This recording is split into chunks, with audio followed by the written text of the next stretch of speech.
धर्म को मानने वाले हैं? मैं बुद्ध धर्म को मानता हूँ। अच्छा, आप बौद्ध हैं? हाँ यादव जी हैं और जी बौद्ध हैं। हाँ, हम बुद्ध धर्म से क्या होता है, ये एक धर्म नहीं है। देख रहे हैं कि हिंदू मंदिर है, ये हिंदू मंदिर है, बाद में ऑक्युपाइड करके इसको बनाया गया है। जो आदि शंकराचार्य के समय में आकर ऑक्युपाइड हुए थे। सब लोग तो क्या है, कहीं घमंड भी करते हैं कि हम क्षत्रिय हो ही नहीं सकते हैं। क्षत्रिय तो वहाँ के जो दूसरा वर्ग है, जो है व्यापार में आते हैं, ओबीसी वगैरह जो कहते हैं आप लोग, उसके बाद में शूद्र कहते हैं, तमाम में से 4 बोर्ड है।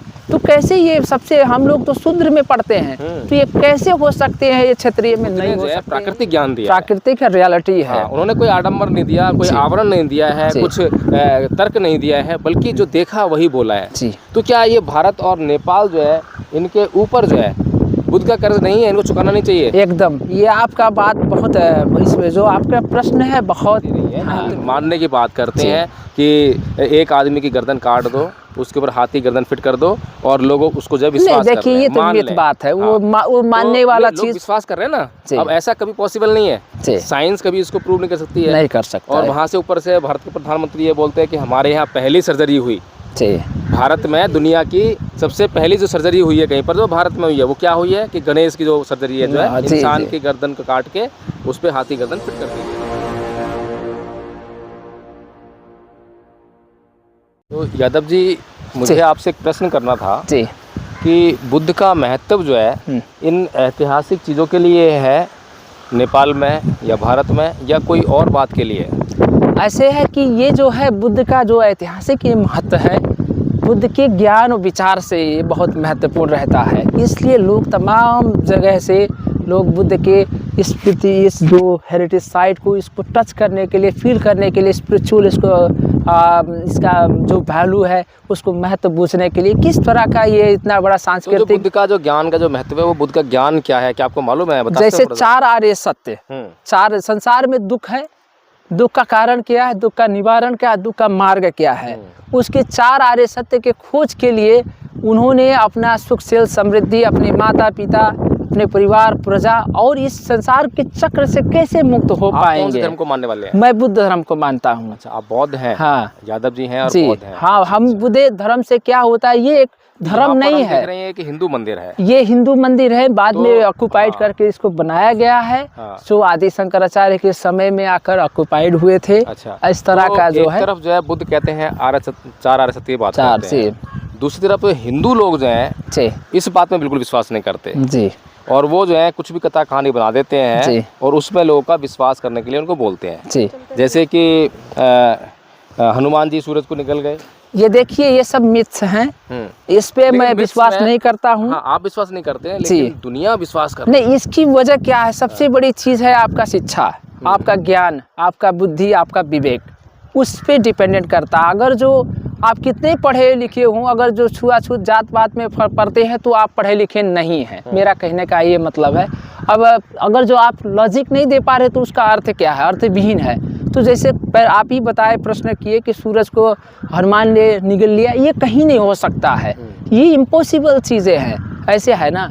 तो अभी जैसे कि भारत में अयोध्या में जो है राम की मूर्ति स्थापना की, और वहाँ पुजारी लोग बोल रहे हैं कि प्राण प्रतिष्ठा करेंगे, इसमें मूर्ति में जान आ जाएगी। तो ये इस तरह की बातें जो हैं, भगवान बुद्ध कहते हैं कि 4 आर्य सत्य की बात है, कार्य है, उसके पीछे कारण है, बिना कोई कारण के परिणाम नहीं आ सकता है। तो ये जो भगवान बुद्ध जो कह रहे हैं वो साइंस भी कहती है, विज्ञान भी कहती है, लेकिन जो ये हिंदू लोग जो बोल रहे हैं, इसी प्रकार से इस्लाम के लोग ऐसे देखिए, हिंदू लोग को जो है, आप 4 वर्ण में जो पढ़ते हैं, ब्राह्मण, क्षत्रिय, वैश्य, शूद्र, बुद्ध भी इसका डिनाइड किए हैं। तो जो है हम हिंदू धर्म के विरोध में नहीं जा पाएंगे, वरना क्या है, यहाँ ये तो आदमी ऐसा विरोधी है ऐसा कहेंगे, वैसा नहीं है। 4 वर्ण में करने वाले जो ये व्यवस्था, ये गलत है। हम एक समान है, एक मानव है, सब हम लोगों का इक्वलिटी होना चाहिए, सभी एक ही जो है, एक ही लोग से जन्म हुआ है। नेपाल और भारत को बुद्ध की जरूरत है या राम और कृष्ण की जरूरत है? नहीं, देखिए यहाँ सिर्फ ज्ञान की जरूरत है।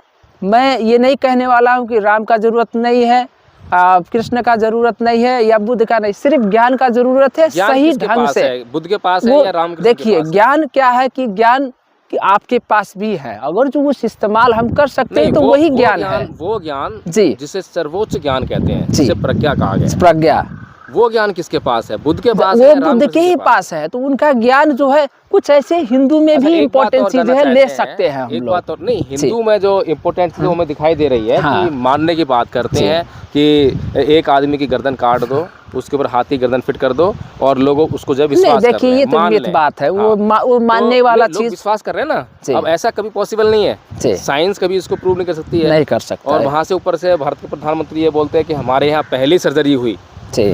भारत में दुनिया की सबसे पहली जो सर्जरी हुई है कहीं पर, जो भारत में हुई है, वो क्या हुई है कि गणेश की जो सर्जरी है, जो है जी, इंसान जी। की गर्दन को काट के उस पे हाथी गर्दन फिट कर दी गई। वो कभी नहीं तो हो सकता है। हाँ, तो ऐसी मूर्खता भरे स्टेटमेंट भी हमें जो है सुनने को मिलते हैं। अच्छा, मैं एक बात पूछना चाहता था आपसे जो है यादव जी, कि नेपाल की धरती पर क्या बुद्ध का कर्ज है?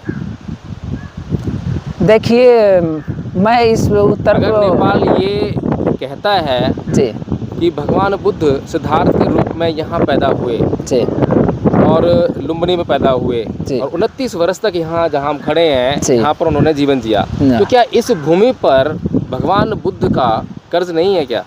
क्या नेपाल को उनका कर्ज नहीं उतारना चाहिए? जरूर जरूर, इसी क्योंकि प्रकार से जो भगवान बुद्ध जो सारा जो ज्ञान प्राप्त किया वो बोध गया में प्राप्त किया बिहार में, उसके बाद जो है उनका कुशीनारा सारनाथ में जो अंतिम वो हुआ, और श्रावस्ती जिसके आज हम बस्ती के नाम से जानते हैं, तो वहाँ सारा उनका जो जितना भी है उपदेश का बहुत बड़ा भाग जो वहाँ पे हुआ। और जो भारत की भूमि है, एक तरह से जितना भी ज्ञान भगवान बुद्ध ने प्राप्त किया उसका प्रचार प्रसार जो किया वो लगभग भारत की भूमि में किया।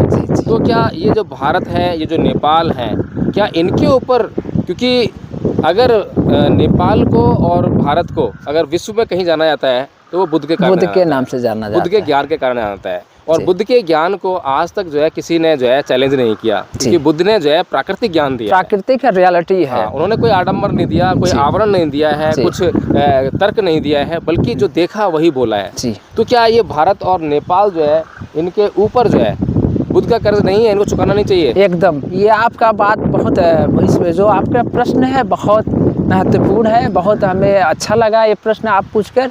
ये भारत नेपाल को क्या है, बुद्ध के विचार से ही जाना चाहिए। अभी हम रास्ते से आ रहे थे तो सारी तरफ जो है वो झंडे लगाए हुए हैं, जय श्री राम लिखा हुआ है, हनुमान जी की जो एक आपने देखी कोई चित्र जो है इसमें वो बहुत गुस्से में दिखाई दे रहे हैं जी। तो ये जो क्या नाम है प्रतीक हैं, ये जो गुस्से में दिखाई दे रहे हैं, इसका मतलब डरा रहे हैं आप, जोर जबरदस्ती वाली बात कर रहे हैं। और जो झंडे आप कह रहे हो भगवा तो बुद्ध का है, भगवा जो संबंध है भगवा का वो बुद्ध से है। भग रागो भग दोषो भग मोह, जिसने राग और द्वेष का भगन कर दिया, मोह का भगन कर दिया, वो बुद्ध है। तो ये जो जोर जबरदस्ती से जो संस्कृति जो मतलब जो आज डेवलप की जा रही है, आज आप जो है सारे जो रास्ते हैं उस पर झंडे लगाए थे, मकानों पर झंडे लगा रहे हैं, ये सब चीज़ जो है कहीं ना कहीं। और अच्छा, जिन लोगों के घर पे झंडे लगे हुए हैं, जो लोग झंडे लगे घूम रहे हैं, उन्होंने ना तो रामायण पढ़ा है, ना महाभारत पढ़ा है, और उन्होंने कभी सोचा भी नहीं है, विचार भी नहीं किया है कि राम का चरित्र क्या है, कृष्ण का चरित्र क्या है, उन्होंने किस ज्ञान को आप लोगों को दिया है, जिस ज्ञान पर चलकर आप जो है अपना उन्नति कर सकते हैं, विकास कर सकते हैं, और बुद्ध का ज्ञान क्या है, और उनके ज्ञान पर चलकर आपका क्या हो सकता है, क्या नहीं हो सकता है। इस प्रकार से जो चिंतन मनन जो है अब तक मेरे ख्याल से ना तो नेपाल के लोगों ने किया है, ना करने का प्रयास कर रहे हैं, ना ही भारत के लोगों ने किया, ना वो करने का प्रयास कर रहे हैं। नहीं, मैंने बहुत आप प्रश्न जो किया बहुत अच्छे से आप हमें बताया। जैसे मैंने इंडिया में बहुत से ऐसे देख रहा हूँ कि कुछ ऐसे सामाजिक परिवर्तन हो रहा है, जैसे तमाम ऐसे कुछ ऐसे लीडर्स वगैरह जो है अब बुद्ध के विचार सिद्धांत पे आगे बढ़कर उसको सामाजिक सांस्कृतिक के हिसाब से स्थापित करना चाह रहे हैं, लेकिन उनकी संख्या अभी बहुत कम है, इसलिए वो अभी स्थापित नहीं हो पा रहे हैं। मेरे पास बहुत से ऐसे तमाम नाम भी हैं इंडिया में, वो जो तमाम सामाजिक सांस्कृतिक लड़ाई में लड़ रहे हैं। आप भी कुछ प्रयास कर रहे हैं यहाँ पर बुद्धिज्म के? देखिए, हमारे पास एक संस्था है लोटस सूत्रा के नाम से, मैं उसका सचिव हूँ। तो हम लोग भी एक क्या चाहते हैं कि पहले यहाँ शिक्षा की आवश्यकता है, शिक्षा से ही समाज परिवर्तन हो सकता है। तो चाहे कोई मुस्लिम हो, चाहे हिंदू हो, चाहे क्रिश्चियंस हो, चाहे बौद्ध हो, उससे ऐतराज कोई किसी से नहीं है। उनको शिक्षा दिया जाए, शिक्षा मिलना चाहिए, तो अधिकार जो है शिक्षा का, ये चीज़ें जब मिल जाएंगी तो ऑटोमेटिक शिक्षा ही परिवर्तन कर देगा कि बौद्ध धर्म अच्छा, कि हिंदू धर्म, की क्रिश्चियंस की कौन और शिक्षा जो मिलती है जी, उसके साथ में एक परिवेश भी मिलता है जी। जिस परिवेश में शिक्षा मिलेगी, बड़ा होकर जो है जो शिक्षा लेने वाला है वो उसी परिवेश की बात करेगा। नहीं, ठीक है, वो देखिए आज जो हमें शिक्षा मिल रही है वो जो कल्चर है वो दूसरा है। वे सांस्कृतिक जो लड़ाइयाँ आप देख रहे हैं समाज में, हम देख रहे हैं तमाम जिस धर्म का ज़्यादा से ज़्यादा उस क्षेत्र में होगा उसका प्रभाव भी होता है। भारत में वही हो रहा है, नेपाल में भी वही हो रहा है। तमाम अल्पसंख्यक लोगों को दबाया जाता है, शोषण दमन किया जाता है, ये अन्याय अत्याचार भी बढ़ रहा है। लेकिन ये अन्याय अत्याचार, ये शोषण, ये कैसे मुक्त होगा? भगवान बुद्ध के विचार से ही जाने से मुक्त भारत होगा। के लोग जो हैं, भारत में जो यादव लोग हैं वो अपने आप को क्षत्रिय बोलते हैं जी, कि हम लोग जो है क्षत्रिय हैं, हम लोग जो शूद्र से ऊंचे हैं, जी, हम लोग जो है ऊंची जाति वाले हैं। इस तरह की आजकल जो है ना बहुत विडम्बना है कि बहुत द्वंद्व चल रहा है और वे लोग जो है अपने आप को इंसान नहीं मानने के राजी। अभी भी बोलते हैं हम जो यादव हैं, हम तो यदुवंशी हैं, कृष्ण के वंशज हैं, हम लोग क्षत्रिय हैं, हम ऊंची जाति के हैं। इस तरह का अहंकार जो है वो पाले हुए हैं। जबकि यही यादव लोग जो हैं जब क्या नाम है भगवान बुद्ध के प्रभाव में थे, तो भगवान बुद्ध के प्रभाव में होने के कारण भगवान बुद्ध के सिद्धांतों को मानते थे, उनके अनुसार अपना जीवन जीते थे। और ये जो भारत था बहुत ही सुंदर इसका वातावरण था, जहाँ पर जो कोई जात पात नहीं थी, कोई भेदभाव नहीं था, कोई हीनता की भावना नहीं थी, नहीं था, कोई ऐसा अहंकार वाले लोग भी नहीं रहते थे यहाँ पर। तब इस भारत ने जो है बहुत प्रगति की और तभी से ये जो भारत जो है विश्व में विश्व गुरु के नाम से पहचाना गया, जाना गया। तो आज भारत के जो यादव हैं वो इस तरफ क्यों नहीं सोचते हैं कि हम लोगों के ऊपर भी जो है बुद्ध का कर्ज है, हमें भी बुद्ध के ज्ञान को समझना चाहिए, एटलीस्ट कम से कम जानने का तो प्रयास करना चाहिए। इस तरफ क्या कहेंगे? नहीं, मैं भारत का सिर्फ नहीं कहूँगा, सारे सृष्टि का जितने भी जो मानव हैं, मैं सबको यही कहना चाहता हूँ। यादव लोग तो क्या है, कहीं घमंड भी करते हैं कि हम क्षत्रिय हो ही नहीं सकते हैं।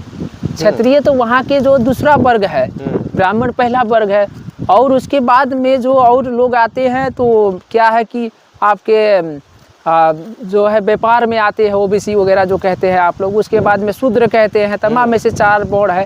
तो कैसे ये सबसे, हम लोग तो शूद्र में पढ़ते हैं, तो ये कैसे हो सकते हैं? ये क्षत्रिय में नहीं हो सकते हैं ये, और ये ब्राह्मण का व्यवस्था है, इसलिए ये क्या है, ये गलत व्यवस्था है। और एक बार कि अगर ये मान भी लें कि चलिए मान लीजिए आप क्षत्रिय हैं जी, तो आपको ये अहंकार क्यों कि आप ऊँचे, क्योंकि आप ब्राह्मण से तो नीचे हैं, आप ब्राह्मण को ऊँचा मान रहे हैं। ब्राह्मण सबसे ऊंचे पायदान पे है, आप क्षत्रिय हैं तो ब्राह्मण जो पहले स्थान पर है, तो आप ऊंचे कैसे हो गए? आप नीच हो गए। और अपने आप को ही नीच कहने में ये कैसा गौरव का अनुभव है? इस तरफ क्यों ध्यान नहीं देते? अगर वो इंसान बन जाएं और सभी इंसानों को समान समझ लें, सभी इंसानों को इंसान कहने लग जाएं, तो वहाँ पर ये ऊंच नीच खत्म ही हो जाएगी। ना ब्राह्मण ऊंचा रहेगा, ना क्षत्रिय नीचा रहेगा। इसका ये मुख्य कारण है जातीय व्यवस्था। जब तक ये टूटेगा नहीं, सब एक समान नहीं होगा, तब तक क्या है, जातीय व्यवस्था जब तक स्थापित रहेगी समाज में, तब तक क्या सामाजिक परिवर्तन नहीं हो पाएगा। और ये से जात पात में विभाजन करके, बड़े लोग ही इसको विभाजन किए, छोटे लोग तो क्या ऑलरेडी विभाजन है छोटे छोटे में, वो ताकि संगठित ना हो पाए, अपने अधिकार के लिए वो लड़ाई ना लड़ पाए, इसलिए ये चीज़ें उनके जातीय व्यवस्था में कायम रखने की कोशिश ऊपर के जाति के लोग कर रहे हैं। ठीक है यादव जी, बहुत बहुत धन्यवाद आपका, बहुत बहुत साधुवाद आपका। बहुत खुशी हुई आपसे मिलकर और यह जानकर कि आप जो हैं बुद्धिस्ट हैं। मुझे बौद्ध लोगों से मिलकर बहुत खुशी होती है, क्योंकि इसलिए खुशी नहीं होती कि वो बौद्ध हैं, बल्कि इसलिए खुशी होती है कि कम से कम जो है वो जो बुद्ध ने जिस निर्वाण पथ पर मनुष्य को अग्रसर किया, सबसे पहले बताने का कार्य किया कि भाई ये जो जीवन है, चाहे वो पशुओं का जीवन है, कोई भी जो जीवन उत्पन्न होता है, हर प्राणी का जीवन एक ही है, तो वो उसका अंतिम उद्देश्य निर्वाण प्राप्त करना है। और सारे लोग जो है निर्वाण प्राप्त नहीं कर सकते हैं, लेकिन निर्वाण पथ पर जो है चलने का काम जो सभी लोग कर सकते हैं। तो कम से कम जितना लोग निर्वाण पथ पर चलने का काम करेंगे, कम से कम अपने जीवन के कष्टों को जो उतना कम करेंगे और उतना ही सुख का अनुभव कर पाएंगे। तो इसलिए मुझे बहुत अच्छा लगता है जब भी मैं किसी बौद्ध से मिलता हूँ कि कम से कम सत्य को जान रहा है, पहचान रहा है और सत्य का आचरण करने का प्रयास कर रहा है, तो उसका प्रचार प्रसार करने का भी काम करता है। तो इसलिए मैं आपका बहुत साधुवाद पुनः करता हूँ। जी धन्यवाद आप सबको दोनों। आपका नाम? नीलम बौद्ध। नीलम बौद्ध जी। और सर आपको जय भीम प्रकाश, जय प्रकाश सर को बहुत बहुत धन्यवाद देना चाहता हूँ कि आप हमसे अंतर्वार्ता लिए, यहाँ के बारे में भी जाने, तमाम सामाजिक सांस्कृतिक के बारे में भी आप जानने का कोशिश किया। तो मेरे पास जो जानकारी है या जो मेरे पास नॉलेज था वही मैंने आपको शेयर किया। और मैं सोचता हूँ कि तब सब बुद्ध के विचार और सिद्धांत में पूरी ब्रह्मांड को आना चाहिए, ताकि सभी लोग एक मानव है, हर प्राणी जीव जंतु का एक प्राण होता है, तो सभी का एक हर जीव जंतु का सम्मान और आदर होना चाहिए। मैं आज तक शुद्ध शाकाहारी हूँ, कभी भी किसी प्राण का हत्या नहीं करता कोशिश करता हूँ, और मैं सोचता हूँ कि सब शाकाहारी हो, बुद्ध के विचार और सिद्धांत पंचशील में हम लोग बांधे जाएँ, ताकि सभी को न्याय और कल्याण देश का संसार का हो।